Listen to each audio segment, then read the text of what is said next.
तो यूपी के वित्त मंत्री सुरेश खन्ना बजट पेश करने की तैयारी में है। पहले मंदिर जाएंगे, पूजा अर्चना करेंगे, लेकिन लगातार सवालों के घेरे में है क्योंकि पिछली बार जो बजट पेश किया गया था उसका आधा भी खर्च नहीं हुआ है और अब नया बजट पेश करने की आज तैयारी है।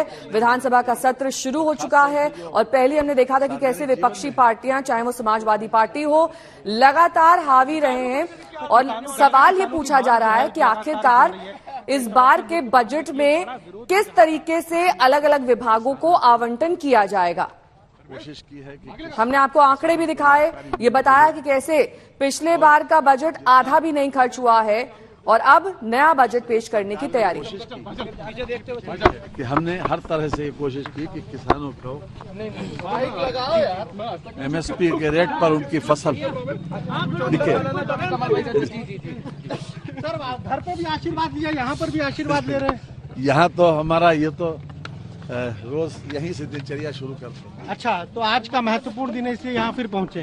नहीं, यहाँ तो होके जाते ही जी, यहाँ आप डेली आते हैं। और सर, ये लैपटॉप टैबलेट तो आप पूरा बजट होगा पूरा टैबलेट पे। पीछे देखिए बिल्कुल किस तरीके से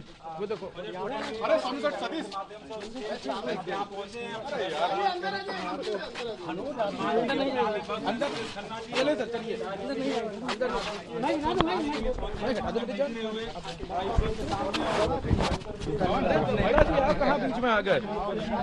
क्या कर रहा है? हनुमान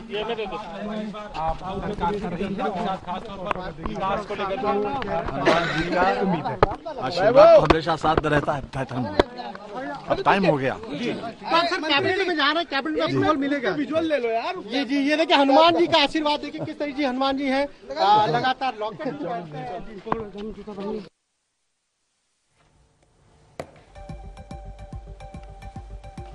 तो लगातार सवाल यहाँ पर उत्तर प्रदेश के वित्त मंत्री से पूछे जा रहे थे। कहा जा रहा था कि ये जो लाल रंग के टैबलेट के साथ वो आए हैं, इसी में दरअसल अब से कुछ ही देर बाद जो बजट का पूरा खाका है उसे विस्तृत तरीके से विधानसभा के पटल पर रखेंगे। सुरेश खन्ना, वित्त मंत्री उत्तर प्रदेश, तमाम तरीके के सवाल उनसे पूछे गए कि भगवान के आशीर्वाद के साथ दिन का आगाज और उसके बाद विधानसभा कूच करने की तैयारी।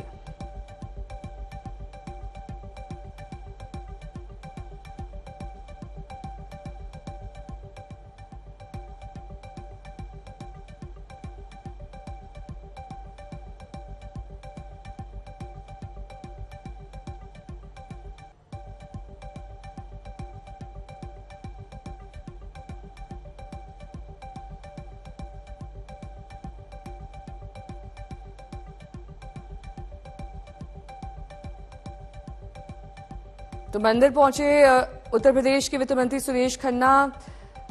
पत्रकारों से घिरे हुए तमाम तरीके के सवाल यहां पर उनसे पूछे गए। आज बजट दरअसल पेश किया जाना है और सबकी निगाह इस बात पर टिकी हुई है कि दरअसल उत्तर प्रदेश की सरकार किस तरीके का बजट पेश करती है, कैसे अलग अलग विभागों पर फोकस किया जा सकता है। ये देखिए लाल रंग का वही टैबलेट जिसका जिक्र हम कर रहे थे, इसी में बजट का पूरा खाका है जिसे आज सुरेश खन्ना पेश करेंगे। हालांकि हंगामेदार सत्र रहने के पूरे आसार हैं, विपक्ष जमकर हल्ला कर सकता है। पहले भी हमने देखा था कि जब सत्र का आगाज हुआ था तब भी विपक्ष ने हंगामा किया था।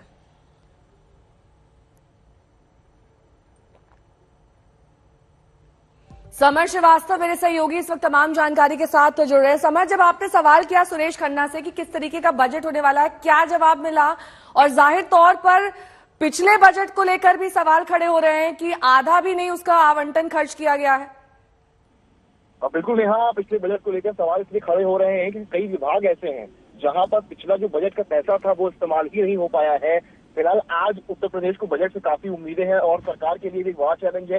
लोकसभा चुनाव होना है 24 में, उसको देखते हुए अंदाजन जो बताया सरकार की तरफ से गया है, बजट का जो आकार है वो लगभग करीब 7 लाख करोड़ का रहने की संभावना है, जिसमें सरकार के मुताबिक युवाओं, किसानों, महिलाओं के साथ जो बुनियादी विकास के लिए ज्यादा उम्मीद वाले एक्सप्रेस वे का विस्तार हो गया, शिक्षा हो गया, एयरपोर्ट हो गया, बालिका शिक्षा, रोजगार, इन पर फोकस रहेगा। तो वहीं जो धार्मिक स्थल है आपके अयोध्या, बनारस, मथुरा, इनको लेकर भी घोषणाएं हो सकती हैं, कॉरिडोर को कैसे बेहतर करना है। बस इसी बीच में यहाँ सवाल ये भी बना हुआ है कि कि जो पैसा पिछले बजट का था या जो विभाग पिछले बजट का पैसा इस्तेमाल नहीं कर पाए थे, क्या उसको लेकर भी कोई घोषणा होगी या उसको अंदर खाने में दबा कर ही रखा जाएगा, बताया नहीं जाएगा। क्योंकि ये एक बड़ी चीज है कि जितना पैसा, कई योजनाएं भी यहाँ ऐसी थी पिछली दफा जो बताई गई थी, पर उनका जो है ग्राउंड पर वो नहीं उतर पाई थी। हालांकि कई योजनाएं उतरी भी थी, तो सवाल ये भी साथ ही साथ बना हुआ है। और फिलहाल यूपी जो है, जो सुरेश खन्ना मंत्री हैं, उनका ये दावा है कि आज का बजट ऐसा होगा कि विपक्ष भी सवाल नहीं उठा पाएगा, कि उनके साथ सारे मुद्दे, आज सारी जो छोटी छोटी चीजें हैं, चाहे वो मिडिल क्लास हो, चाहे वो गरीब वर्ग हो, हर किसी क्लास को देखते हुए यूपी का ये बजट तैयार किया गया है। ये दावा सुरेश खन्ना का है। तो अब देखना ये है कि बजट जब पेश होता है उसके बाद विपक्ष की क्या प्रतिक्रिया होती है। कभी से विपक्ष इस बारे में सवाल उठाना शुरू कर चुका है। जब हम लोगों ने समाजवादी पार्टी या कांग्रेस से बातचीत करी कल, तो उन्होंने कल यही सवाल उठाया कि जब पुराने बजट का पैसा ही इस्तेमाल नहीं कर पाए हैं, तो नए बजट का जो दावा करेंगे उसका क्या भरोसा, जनता कैसे भरोसा करेगी कि उस बजट का पैसा इस्तेमाल होगा। फिलहाल इतना ये अमाउंट है जितना टेंटेटिव बजट इस बार यूपी का आना है, उम्मीद के हिसाब से जो युवा है उन पर फोकस इस बार गवर्नमेंट कर सकती है।